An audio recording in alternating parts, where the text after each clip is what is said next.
حضرت عمر فاروق رضی اللہ تعالیٰ عنہ کے بارے میں امام ابن جوزی نے لکھا ہے کہ رات کو نا گھر کے اندر بیٹھے بیٹھے اچانک رو پڑے حضرت عمر.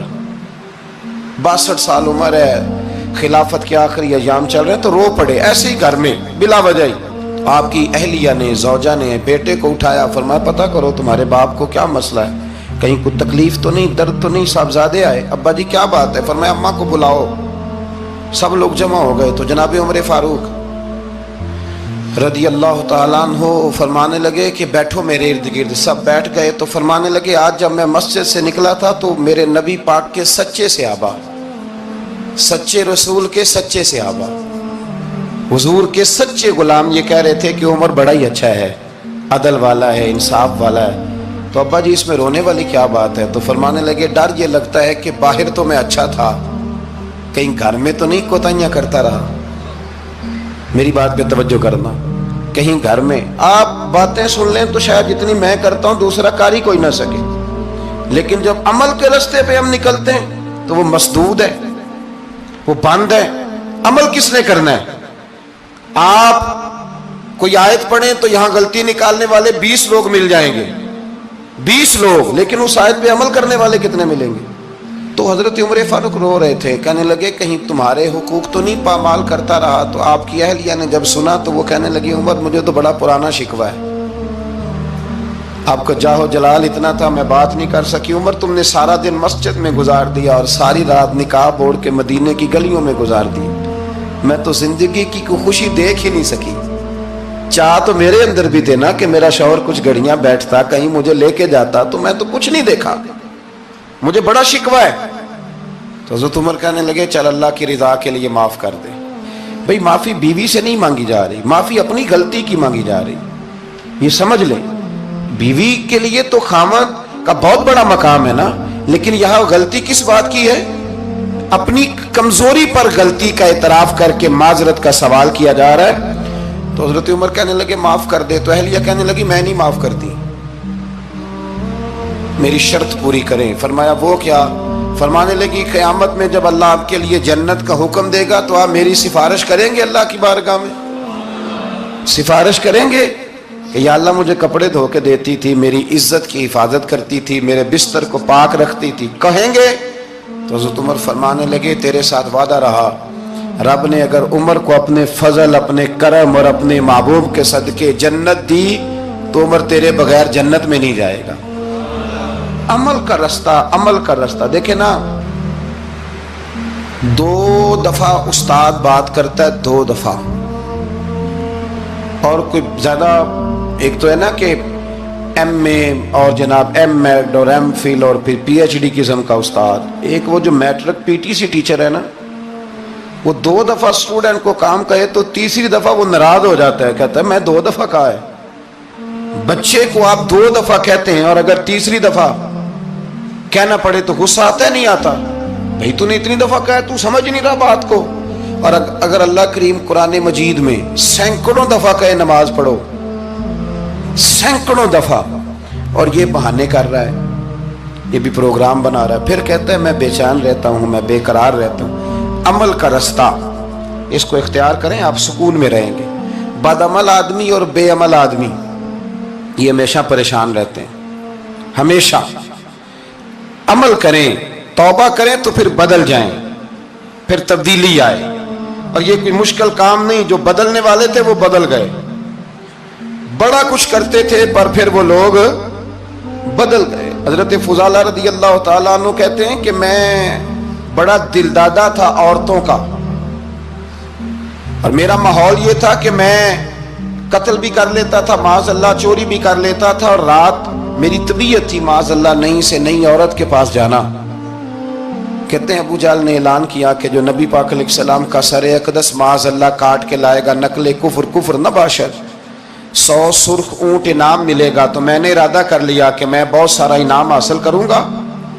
قرآن مجید میں نا اللہ فرماتا ہے کہ بہت سارے لوگ ایسے ہیں جنہیں اگر میں رزق میں کشادگی دے دوں, زیادہ پیسے دے دوں, فرمایا باغی ہو جائیں, وہ سرکش ہو جائیں.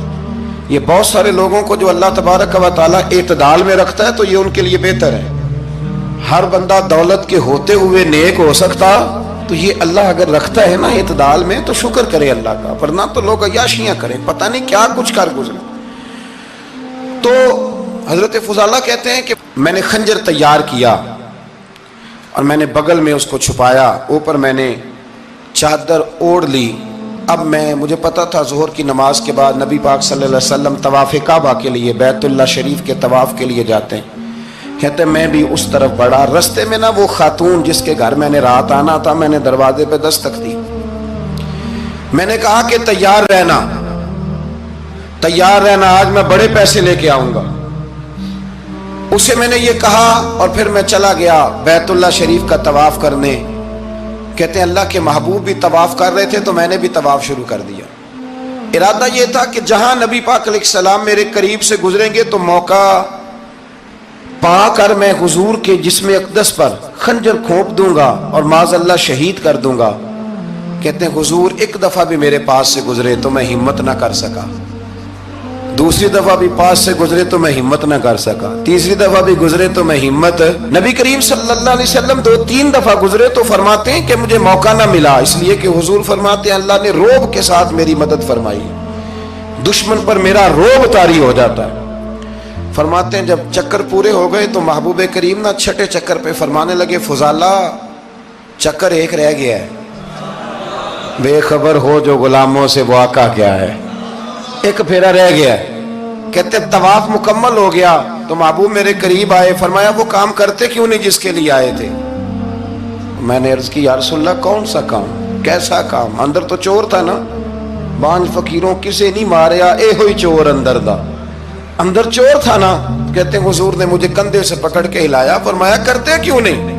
جب حضور نے ہلایا تو وہ خنجر بھی پیروں میں گرا اور میں بھی رسول اللہ کے پیروں میں گر گیا۔ میں نے کہا حضور مجھے کلمہ پڑھا دیں۔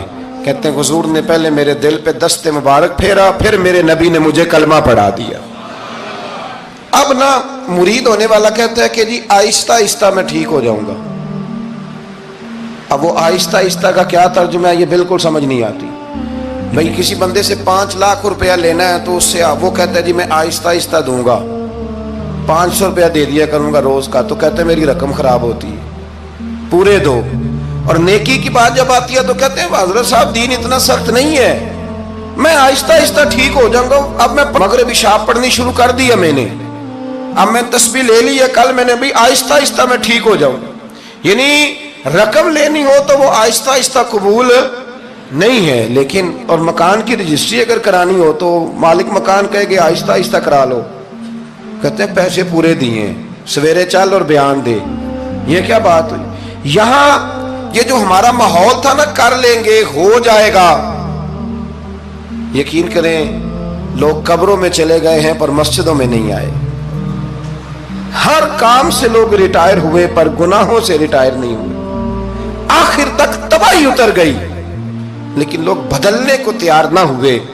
حضرت فضالہ کہتے ہیں ابھی میں نے کلمہ پڑھا، ابھی میں واپس آیا، رستے میں وہ بی بی کھڑی تھی، کہتے ہیں میں وہ شخص تھا کہ عورتیں مرتی تھی میرے اوپر اور کسی کی جرت تھی کہ وہ آئیں بائیں شائیں کرے، لیکن فرماتے ہیں میں بی بی کے پاس سے گزر گیا، پہلے تو اس کا خیال تھا رکے گا، لیکن جب میں رکا نہ تو دروازے پہ آئی، اور جب میں گزر گیا تو اس نے آواز دی، لیکن میں نے سنی انسنی کر دی، جب آگے بڑھا تو میرے پیچھے دوڑی۔ فرماتے مجھے پکڑ کے کہنے لگی فضالہ تجھے کیا ہوا، تو وہی نہیں جو یہاں سے گیا تھا؟ آپ فرماتے میں کبھی نہیں رویا تھا، میں کبھی نہیں رویا تھا، اور جب کہا نا تو وہی نہیں، کہتے میں نے سر اٹھایا تو میری آنکھوں میں آنسو تھے، میں نے کہا میں جو گیا تھا وہ نہیں ہوں، اب تو میں محمد عربی کا غلام بن گیا، اب میں وہ نہیں ہوں، اب نہیں ہو سکتا کہ کوئی میری نظر میلی ہو جائے، یہ کیسے ممکن ہے؟ اب نا اسلام کی تعریف ہم نے یہ کی ہے کہ خبردار کوئی ہمارے قریب نہ آئے، ہم کسی کو بات نہیں کرنے دیتے کہ ہم مسلمان ہیں، ہم بات نہیں کرنے دیتے۔ پتہ کیا بات ہے، ایک میری یہ تقریر ہوتی ہے ممبر پہ، اور ایک میرا عمل ہوتا ہے جب میں سفر کرتا ہوں، جب میں گاڑی میں بیٹھتا ہوں، جب میں دوستوں سے ملتا ہوں، جب ان دونوں باتوں میں تضاد آتا ہے نا، تضاد، تو لوگ تقریر کو جذبات نہیں کہتے، ایک فن بن جاتی ہے تقریر۔ آپ کو پتہ ہے نا واعظین نعت خواں کہتے ہیں میں نے محفل لوٹ لی، پھر لوگ شمار کرتے ہیں کتنے لوگوں نے سبحان اللہ کہی، پھر لوگ شمار کرتے ہیں کہ آج 5 بندے روئے بھی تھے جب میں تقریر کر رہا تھا۔ تو پھر یہ فن ہے، یہ جذبات کا اظہار